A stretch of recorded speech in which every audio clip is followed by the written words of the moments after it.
In this video, I'm going to be guiding you through Chapter 5, Supply. So, what is supply? Supply is the willingness and the ability of producers to provide a given quantity of good or service at any given price. Now here we can see the supply curve, which is here, and you can see that the supply curve is sloping upwards. In order to logically explain this, imagine that you are selling cakes for a living. Let's say that the market price for your cakes were $2. The incentive for anyone to produce cakes, including yourself, will be very low. Therefore, the total quantity of cakes within the market will be quite low. And now let's say hypothetically the market price for the cakes are now $50. You can now see that the quantity supplied for cakes have increased drastically. This is because producers are motivated by higher potential profits. Movements along the supply curve can only be caused with a change in price.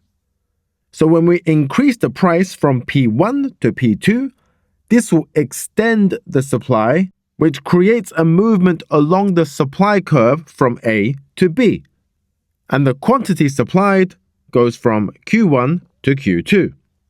And a contraction of the supply is essentially the other way.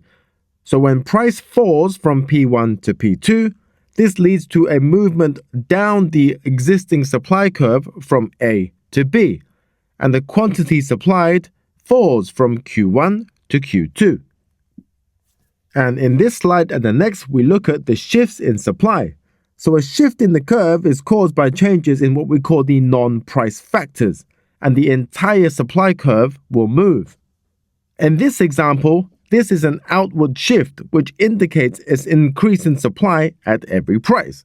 As you can see, when S1 shifts right to S2, the price decreases from P1 to P2, and the quantity increases from Q1 to Q2. And in the case of an inward shift, this indicates a decrease in the supply at every price. So this means that the supply will shift to the left from S1 to S2, and this causes the price to increase from P1 to P2 and the quantity supplied to decrease from Q1 to Q2. And now we move on to Chapter 6 in your book, which is factors shifting the supply curve. So the first factor is the cost of production.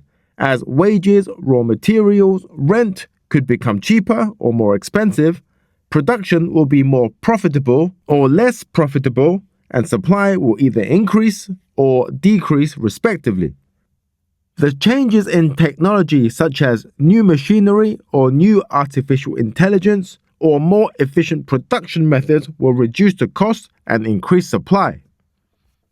Another factor is indirect taxes, as indirect taxes are related to the cost of production.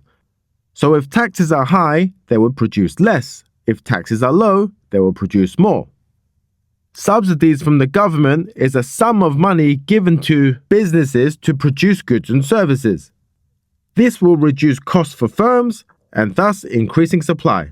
And lastly, natural factors. If the weather is generally very good, the crop yields will be very high. What this means is that in good weather, farms will be able to produce significantly more produce. On the other hand, in bad weather, such as heavy rain, droughts, or floods, farms will not be able to produce much and therefore decreases supply. I hope that helped. I hope you guys have a good day. Bye-bye.